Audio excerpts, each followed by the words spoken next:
Hi there, peoples. Today I want to tell you that you can think what you want to think.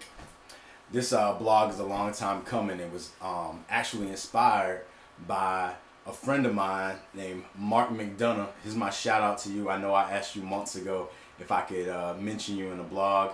I'm doing it now since I'm about to see you in a couple of days. But at any rate, think what you want to think. So, think what you want to think was a not so famous line that I used to use pretty much all the time.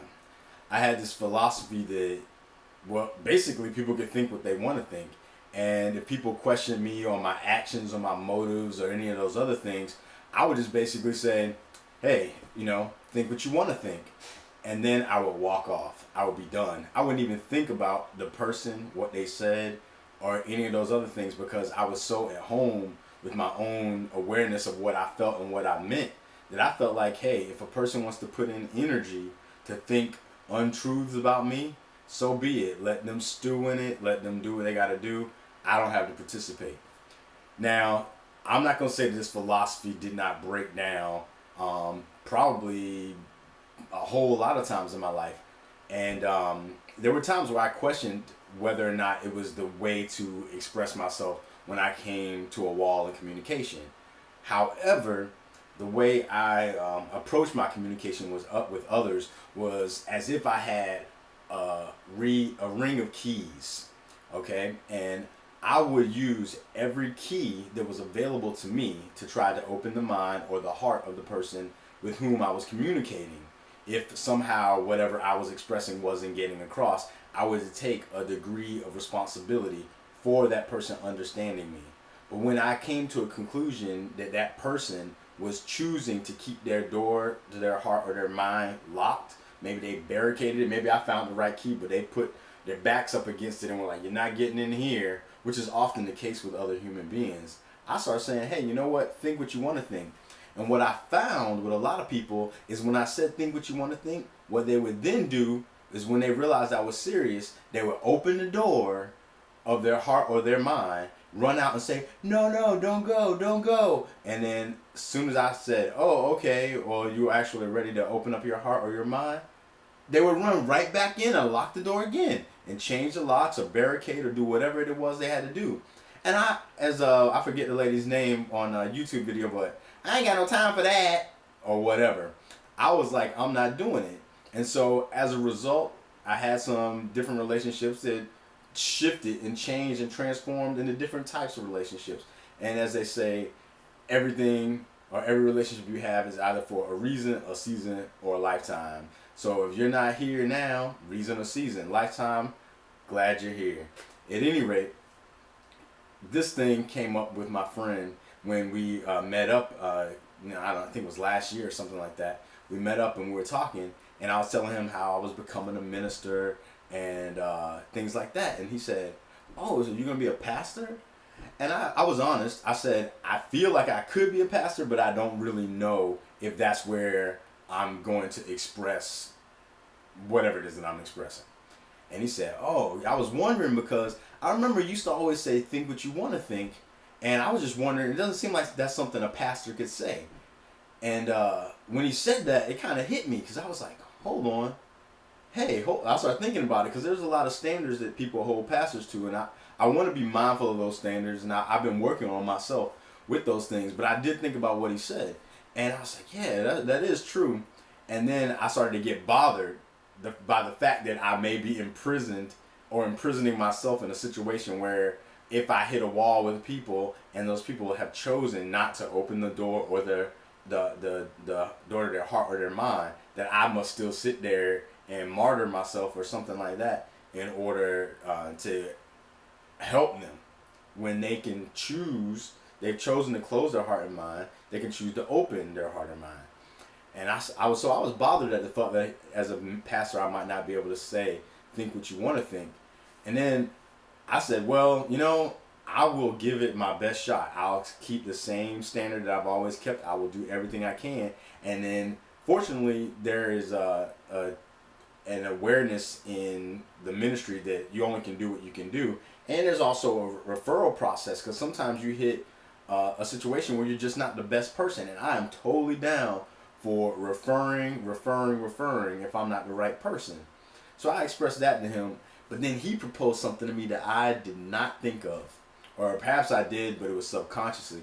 He said, have you ever wondered, maybe people come to you because they don't want to think what they already think? As soon as he said that, I said, wow, I never thought about that before.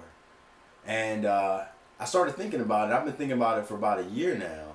And I started saying, okay, well, if I assume that people come to me knowing that I might say, think what you want to think, but they continue to come towards me, should I take that as the unspoken understanding that they are already tormented or struggling with what they do think, and they actually don't want to think what they think, and they are silently asking for help in thinking something different, even if they're resisting, even if they're pushing away, and all these other things. And I thought about it, and my compassion started to fill up in my heart, and I said, man, there's another one of those Grinch moments.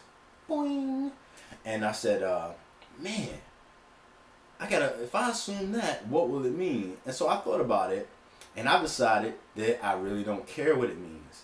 And I know that might sound kind of rough, but I do believe that humans have a greater potential for consciousness than sometimes we give ourselves credit for.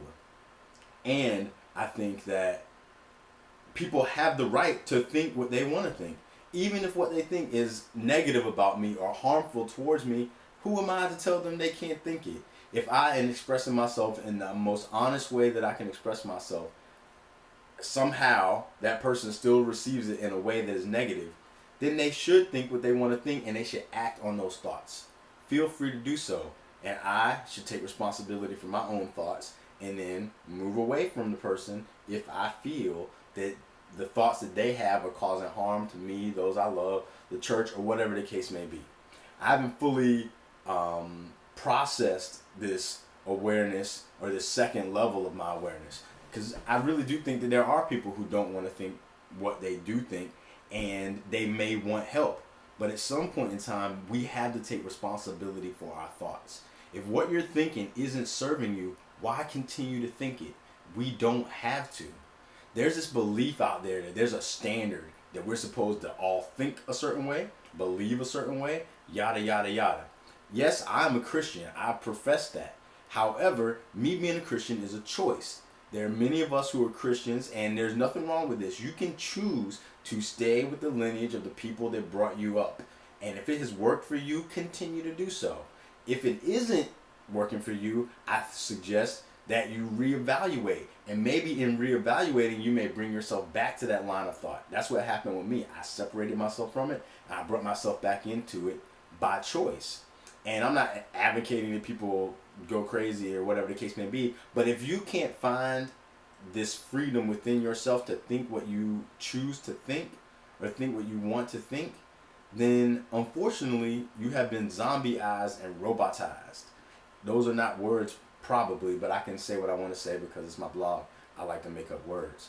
My point is, a long time ago, people told us we cannot think what we think. They called those people heretics, and they burned them, and they did all sorts of things to discourage them for thinking what they want to think. And when it comes to religion, though I may be a minister and I will be more than likely be a pastor, I will still encourage people to think what they want to think. Think what works for them. Think what helps you to be a better human being. Because ultimately, for me, a relationship with God is not about right thoughts necessarily. It's not even about right ideas, and it's definitely not about right belief. It's about right relationship. But we've come to a place where we put right belief, right thought, quote unquote, right ideas above right relationship. If you're in a right relationship, your thoughts, your ideas, and your beliefs will shift to be in line with that right relationship. And here's a secret that isn't really a secret. No one else can tell us how to be in a relationship or how to not be in a relationship. It's a choice.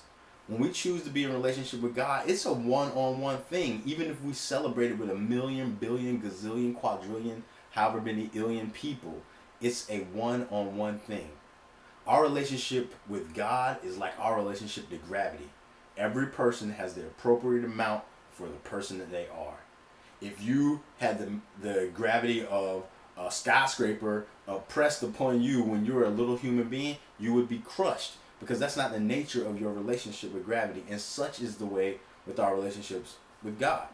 And so as a minister, I'm not going to tell people what they're supposed to think, nor am I going to tell them what they're supposed to believe. I will share my belief. I will share my journey. I will publicly express my love for God and my desire to understand what they call the mind of Christ. But I don't expect that people are going to tell me what I'm supposed to believe, and I'm not going to tell other people what they're supposed to believe. Because relationships shift, relationships change, we grow, we mature, and the relationship with God is infinite. God is eternal. God is not static. And so no one can tell you, here's a static set of things. Now you go and have a relationship based on these rules. If you've ever been in a relationship, you know the rules do not apply. So I say to everyone, even in this place as a minister, think what you want to think. You might be pleasantly surprised by what comes up in your mind when you're in the right relationship. Peace. I don't know why I did that. I love you. Holla.